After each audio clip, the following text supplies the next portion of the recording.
देश के प्रधानमंत्री मोदी जी जरूर हैं, लेकिन सरकार नेता विपक्ष राहुल गांधी चला रहे हैं। आज मैं आपको बताऊंगी कि कैसे राहुल गांधी के सामने मोदी सरकार को सरेंडर करना पड़ा। ना चाहते हुए भी मोदी जी को राहुल गांधी की बात माननी पड़ी। राहुल गांधी के दबाव के चलते मोदी सरकार ने कई जन विरोधी फैसले वापस लिए, तो कई बार राहुल गांधी के उठाए जा रहे अहम मुद्दे लागू करने पड़े। ताजा मामला नेशनल ओवरसीज स्कॉलरशिप का है।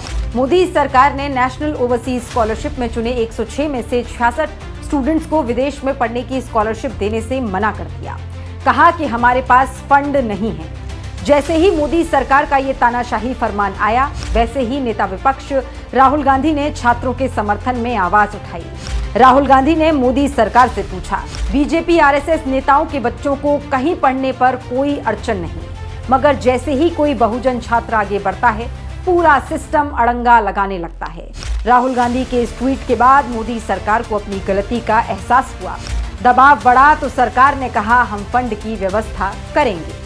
दलित विरोधी मोदी सरकार कई सालों से जातीय जनगणना का विरोध करती आ रही थी। मोदी से लेकर उनके मंत्री तक जातीय जनगणना को अर्बन नक्सल सोच बताते थे, लेकिन राहुल गांधी ने सड़क से संसद तक जातीय जनगणना को मुद्दा बनाया।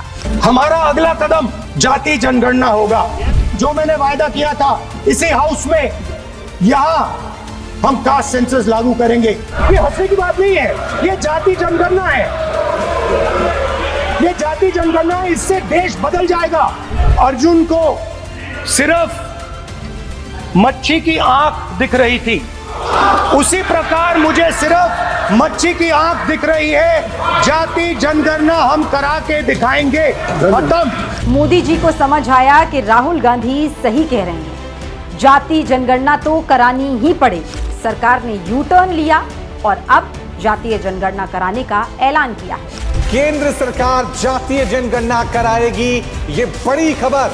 ऐसे कई उदाहरण हैं जब मोदी जी को राहुल गांधी जी के सामने सरेंडर करना पड़ा है। ये बात आपको गोदी मीडिया नहीं बताएगा। 3 काले कृषि कानून हो या फिर लेटरल एंट्री के आरक्षण का मुद्दा, राहुल गांधी के विरोध के बाद मोदी सरकार को सरेंडर करना पड़ा। पिछले 11 साल में ऐसे कई उदाहरण हैं जब मोदी जी को राहुल गांधी के सामने झुकना पड़ा है। सरकार बीजेपी की है, लेकिन सिस्टम राहुल गांधी का चल रहा है। जो फैसले आज मोदी सरकार ले रही है, वो सब राहुल गांधी के विजन की नकल है। कांग्रेस के न्याय पत्र में युवाओं के लिए इंटर्नशिप योजना देखो।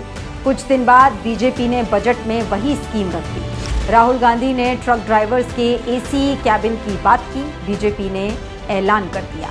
गिग वर्कर्स को सामाजिक सुरक्षा कांग्रेस ने राजस्थान में लागू किया, अब बीजेपी वही कर रही है। राहुल गांधी जो कहते हैं वही नीति बन जाती है। नाम मोदी सरकार का है, लेकिन आइडिया कांग्रेस का है। मानो या ना मानो, देश राहुल गांधी की सोच से ही चल रहा है।